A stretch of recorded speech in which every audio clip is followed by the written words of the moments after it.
आज मैं आपको बताने वाला हूं कुछ झूठ जो कि हमारे माँ बाप हमको रोज बोलते हैं। हमारे माँ बाप ही नहीं, हमारे जितने भी टीचर्स रहे हैं, छोटे से लेकर बड़े क्लास तक, कॉलेज तक, स्कूल तक, जितने भी हमारे बड़े रिलेटिव्स रहे हैं, चाचा चाची, मामा मामी, सारे लोगों ने हमसे ये सारी झूठ बातें कही हुई हैं और हमें इनकी ये बात कभी भी जिंदगी में नहीं माननी चाहिए। अगर सफल होना चाहते हो तो ये झूठ मत मानो। कौन कौन से झूठ आप सोच रहे होंगे माँ बाप ने हमसे झूठ बोला है, क्या बोला है? चलो सुनते हैं। सबसे पहला झूठ इन लोगों ने हमसे बोला हुआ है कि जैसे हो वैसे ही रहो, जस्ट बी योरसेल्फ, जो तुम हो वही रहो। हमें हमेशा लोग यही पट्टी पढ़ाते आए हैं कि जो तुम हो वैसे ही रहो, जिंदगी में बदलो मत। और जब हम बदल जाते हैं तो लोग हमको बोलते हैं कि यार तू पहले जैसा नहीं रहा, जैसा तो पहले था ना, तुझमें वो वाली बात नहीं रही। और मैं तो खुश होता हूं कि अच्छी बात है भाई कि मैं पहले जैसा नहीं रहा, मेरे अंदर पहली वाली चीजें नहीं रही, मैं बदल रहा हूं जिंदगी में, क्योंकि जिंदगी सिर्फ बदलाव का खेल है। समय बदलता रहता है, जिंदगी बदलती रहती है, एक एक पल, एक एक सेकंड बदलता रहता है। और तुम कह रहे हो कि तुम पहले जैसे नहीं रहे, अच्छी बात है भाई, पहले जैसा रहना भी नहीं चाहिए। अगर तुम पहले जैसे रहोगे तो जिंदगी में थम जाओगे और लोग तुमसे आगे निकल जाएंगे, और शायद यही लोग आपसे चाहते हैं। अब सवाल आपके मन में उठ रहा होगा कि लोग चाहते हैं सो चाहते हैं, लेकिन हमारे माँ बाप क्यों चाहते हैं कि हम एक ही जगह पर ठहर जाएं, एक ही जगह पर रुक जाएं? ऐसा माँ बाप हमारे इसलिए कहते हैं क्योंकि वो नहीं चाहते कि हम लोग कुछ नया ट्राई करने के चक्कर में बर्बाद हो जाएं, हम ज्यादा पैर ना पसारें। आपने तो सुना ही होगा कि जितनी चादर होती है उतना ही पैर पसारना चाहिए, लेकिन एक तरीका ये भी तो हो सकता है कि जितने पैर हैं हमारे उसको पूरा फैला लो और उसके अकॉर्डिंग चादर को ले लो। लेकिन माँ बाप नहीं चाहते कि बच्चा रिस्क ले, बच्चा बुरी आदतों में फंसे, इसलिए वो एज अ सेफर साइड बोलते हैं कि भैया जैसे हो वैसे ही रहो, ज्यादा कूद फांद मत करो। मगर मैं आपको क्लियरली कह देना चाहता हूं कि जिंदगी में अगर कुछ बनना है तो बदलते रहो पॉजिटिव साइड में, और यही हमारे माँ बाप नहीं कह पाते क्योंकि उनको पता है तुम अभी बच्चे हो। अगर कुछ बदलने की कोशिश करोगे तो तुम्हारा ध्यान हमेशा नेगेटिव साइड ही जाएगा, क्योंकि जो नेगेटिव चीज़ें होती हैं वो ज़्यादा अट्रैक्टिव लगती हैं, वो ज़्यादा आकर्षित लगती हैं हमें। तो हम क्या करते हैं, उसी के पास चले जाते हैं, वहाँ खो जाते हैं, बुरी लतों में, बुरी आदतों में फंस जाते हैं। और एक बार अगर उस आदतों में कोई फंस जाता है तो निकलना बेहद मुश्किल हो जाता है। इसलिए हमारे माँ बाप सेफर साइड के लिए क्या कहते हैं, जैसे हो ना वैसे ही रहो, ज़्यादा ना कूद फांद करने की कोशिश मत करो। लेकिन एक चीज़ मैं हमेशा तुम्हें बता देना चाहूँगा कि जब तुम कुछ अलग करके ज़िंदगी में आगे बढ़ जाते हो तो सबसे ज़्यादा प्राउड तुम्हारे माँ बाप ही होते हैं, है ना। तो चाहते हैं कि तुम ज़िंदगी में आगे बढ़ो, मगर वो ये नहीं चाहते कि तुम आगे बढ़ते बढ़ते ऐसे गिर जाओ कि कभी उठ ही ना पाओ। दूसरा झूठ हमारे माँ बाप, हमारे टीचर्स और सारे रिलेटिव्स ने, हमसे बड़े जो भी होते हैं, सबने ये कहा हुआ है कि जो किस्मत में लिखा होता है वही मिलता है, कि वक्त से पहले और किस्मत से ज़्यादा किसी को कुछ नहीं मिलता, ये सब कही बातें हैं, ये सब बहकी बहकी बातें। इन बातों को आपको नहीं मानना चाहिए। देखो, मैं किस्मत कुछ मानता नहीं हूँ खास, हाँ ठीक है 0.1% एक किस्मत होती है। अगर तुम हद से ज़्यादा मान रहे हो तो 1% किस्मत मान लो, लेकिन ज़्यादातर तुम्हारा हार्डवर्क ही होता है। मैं मानता हूँ कि हार्डवर्क तुम कितना ही कर लो, अगर किस्मत का जो वो एक पिंच ऑफ टेक्सचर होता है वो नहीं मिलेगा ना, तो ज़िंदगी में तुम आगे नहीं बढ़ पाओगे। मगर जो ज़्यादा मेजॉरिटी है उसके ऊपर विश्वास रखो ना, 99% तो हार्डवर्क है ना, तुम 1% किस्मत के भरोसे तो बैठोगे नहीं।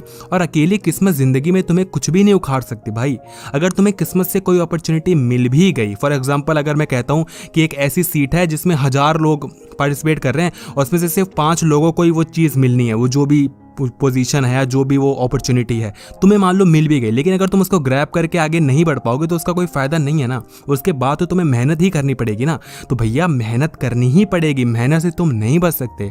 पता है हमें ये बातें क्यों अच्छी लगती हैं? क्योंकि इससे हमें मेहनत ना करने का एक बहाना मिल जाता है।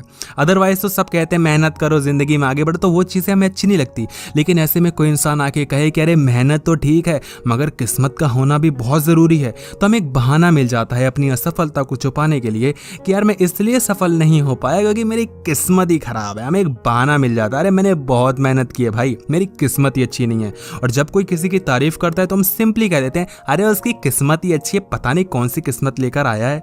तो सभी लोगों की यही आदत होती है, दूसरों को बढ़ता हुआ देख के कहते हैं अरे नंबर 2 का पैसा है और एक तो किस्मत है उसकी, माँ बाप का पैसा, उसने कुछ नहीं किया जिंदगी में कुछ, है ना।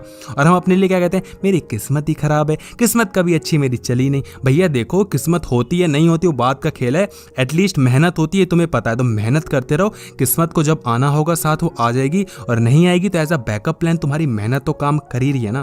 तो ये मत बोलो कि किस्मत किस्मत किस्मत किस्मत का रट्टा लगाना भूल जाओ। थर्ड चीज जो कि झूठ बहुत बड़ा है और बहुत बार हमारे माँ बाप ने हमसे बोला, और वो क्या है कि बेटा या बेटी, प्यार मोहब्बत सब बकवास है, प्यार मोहब्बत के चक्कर में मत पड़ना, प्यार तुम्हें बर्बाद कर देगा, आशिकी बर्बाद कर देगी।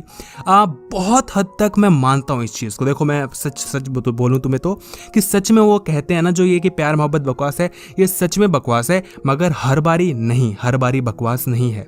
देखो ऐसा होता है कि इसका एक्सपीरियंस मिलना जरूरी है। देखो ये ऐसा लड्डू है जो खाने के बाद हो सकता है आपका पेट खराब हो जाए, मगर वो पेट खराब करवाना भी जरूरी है, वो एक्सपीरियंस लेना जरूरी है। बेशक प्यार मोहब्बत बर्बाद कर देता है, लेकिन उस केस में बर्बाद होना ही पड़ेगा। हर एक इंसान जिंदगी में कभी ना कभी टूटता है, फाइनेंशियली, इमोशनली, सोशली या लव में जो भी होता है, रोमांटिकली, इसमें भी इंसान टूटता ही टूटता है, और इसमें टूटना जरूरी है। जब तक इंसान टूटेगा नहीं वो जिंदगी में आगे नहीं बढ़ पाएगा। बताओ क्यों मना करते हैं? क्योंकि वो नहीं चाहते कि तुम प्यार मोहब्बत के पछड़े में पढ़ो और सबसे पहले अपनी जो पढ़ाई है लिखाई है उसको बर्बाद करो, उसके बाद अपना टाइम बर्बाद करो, उसके बाद अगर वो इंसान मिल जाता है तब तो तुम बर्बाद हो ही हो, क्योंकि उसको टाइम दोगे, तुम बाकी का काम करोगे नहीं, काम धंधे का, उसको टाइम दोगे, वो इंसान साथ रहा तो बर्बाद हो ही रहे हो, और अगर नहीं रहा, ब्रेकअप हो गया, तो तुम और बर्बाद हो जाओगे। तुम रोओगे, धोओगे, डिप्रेशन आएगा, समझ में नहीं आएगा जिंदगी कहाँ जा रही, तुम बर्बाद हो जाओगे। अगर तुम्हारा ब्रेकअप हुआ है तो तुम समझ रहे होगे। तो जो केस होता है ना, उसको उस सिचुएशन से बचाने के लिए हमारे माँ बाप कहते हैं प्यार मोहब्बत सब बर्बाद है। जबकि हमारे माँ बाप ने भी प्यार मोहब्बत किया ही होगा, उन्होंने भी, उनकी भी कभी टीनेज रही होगी भैया, वो भी कभी रहे होंगे जवान, है ना। तो युवावस्था में सारे रंगरेलियां खेलते हैं हमारे माँ बाप, चाहे कोई भी हो, है ना। बड़े हो जाते हैं तो ज्ञान देते हैं कि ये प्यार मोहब्बत ऐसा है वैसा है। नहीं, मेरे हिसाब से ये चीज सही है कि प्यार मोहब्बत बर्बाद कर देती है, मगर प्यार मोहब्बत की जो बर्बादी होती है उसको भुगतना जरूरी है। अगर तुम उससे बचोगे तो तुम कभी जिंदगी में आगे बढ़ ही नहीं पाओगे। वो जो होता है ना, उस पेन को फील करना जरूरी है। वो तुम्हें जिंदगी में बहुत कुछ सिखाता है। वो तुम्हें सिखाता है कि पेन किस हद तक तुम्हें तोड़ सकता है। इंसान का टूटना जरूरी है। एक एग्जाम्पल से मैं तुम्हें बताऊं, जैसे कि अगर मैं तुम्हें बोलूं कि यार जिम मत जाना, जिम जाओगे तो बहुत दर्द होगा, जो मसल्स होती हैं वो ब्रेक हो जाती है, मत जाना जिम, अरे बहुत दर्द होता है, तो तुम क्या बोलोगे कि पागल है क्या? मसल टूटेगी तभी तो नई मसल्स ज्यादा बड़ी होंगी, एक्सपेंड होंगी, तभी तो मसल्स दिखेंगी, तभी तो बॉडी शॉडी बनेगी, और पेन तो होगा यार जिम जाएंगे तो। यही चीज तुम्हें कहना चाह रहा हूं कि हमारे माँ बाप कहते हैं कि पेन होगा, मगर जब तक पेन नहीं होगा तब तक तुम्हारी बॉडी और मसल्स नहीं बढ़ेंगी। समझ रहे हो ना? पेन होगा मगर मसल्स भी तो आएंगी, तो एक्सपीरियंस भी तो मिलेगा। ब्रेकअप कराओ, एक्सपीरियंस लो, जिंदगी में आगे बढ़ो। और प्यार मोहब्बत खराब चीज है, मगर वो खराब चीज को एक्सपीरियंस करना भी तो जरूरी है ना। बात करते हैं अगले झूठ की, जो कि बहुत बड़ा झूठ है कि ये कर लो फिर लाइफ में मजे ही मजे हैं, फिर तो मौज लोगे, फिर तो पैसे ही पैसे हैं, फिर तो खुशियां ही खुशियां। ये घंटा कहने की बात है। तुम्हें भी ऐसा जरूर कहा गया होगा कि 10th क्लियर कर लो उसके बाद मौज ही मौज है, 12th क्लियर कर लो मौज ही मौज है, बेटा कॉलेज से निकल जाओ फिर तो कमाना धमाना है। लेकिन असली लाइफ कॉलेज के बाद ही शुरू होती है। उसके बाद नौकरी चाकरी, फिर बोलते हैं ये नौकरी ले लो खुश हो जाओगे, शादी कर लो बेटा खुश हो जाओगे, शादी के बाद बच्चे कर लो खुश हो जाओगे, बच्चों को पढ़ा लो खुश हो जाओगे, ये कर लो मजे मजे ही मजे। मजे नहीं है भाई, जिंदगी का नाम ही यही है, जिंदगी में यही तो चलता रहता है। जिंदगी में मजे तुम्हें मिल ही नहीं सकते। मैं नहीं कह सकता मजे नहीं मिल सकते, मजे के साथ साथ ऐसा नहीं कि सिर्फ मजे ही मिलेंगे, मजे के साथ कुछ मुसीबतें भी आएंगी, मुश्किलें भी आएंगी, गिरोगे, घुटने छिलेंगे, फिर उठोगे, फिर बैंडेज लगाओगे, फिर फर्स्ट एड किट मारोगे, फिर चलोगे।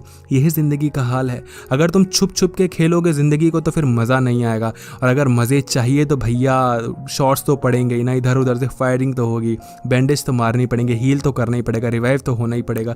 यही लाइफ होती है। बच के खेलोगे तो मज़ा नहीं आएगा, मज़े चाहिए तो चोट तो लगेगी। तो हमेशा माँ बाप बोलते हैं मज़े ही मज़े, लेकिन ये सब बस बूस्ट करने वाली बात है, ऐसा कुछ नहीं होता। ठीक है, वो जानबूझ के ऐसा झूठ नहीं बोलते, बस वो मोटिवेट रखना चाहते हैं। मगर फिर भी भाई ऐसा नहीं है कि ज़िंदगी में मज़े हैं ये करने के बाद। कुछ भी कर लो मज़े नहीं आएंगे, लालच हमेशा बढ़ेगी, ज़िंदगी में आगे बढ़ने की कोशिश तुम हमेशा करोगे, और मुश्किलें कभी भी ज़िंदगी में ख़त्म नहीं होंगी। अगर तुम बिल्कुल वाकिफ़ हो इस चीज़ से तो वीडियो को लाइक ज़रूर कर देना। मैं देखना चाहता हूँ कि कितनी तुम्हें मेरी बात सच लगी है। वीडियो को लाइक कर देना, और अगर तुमने चैनल को सब्सक्राइब नहीं किया तो बहुत अच्छी बात है, कर सकते हो यार, अभी मौका है। और वीडियो को शेयर कर देना अपने हर एक फ्रेंड के साथ, ताकि उन्हें भी पता चल सके कि उनके माँ बाप ने और उनके बड़ों ने उनसे क्या क्या झूठ बोले हुए हैं। और कोशिश करना जितने भी हमारे उम्र के जो एज के बंदे हैं ना, उन सबको शेयर कर दो, उनको पता होना चाहिए कि क्या क्या झूठ हमसे बोला जा रहा है।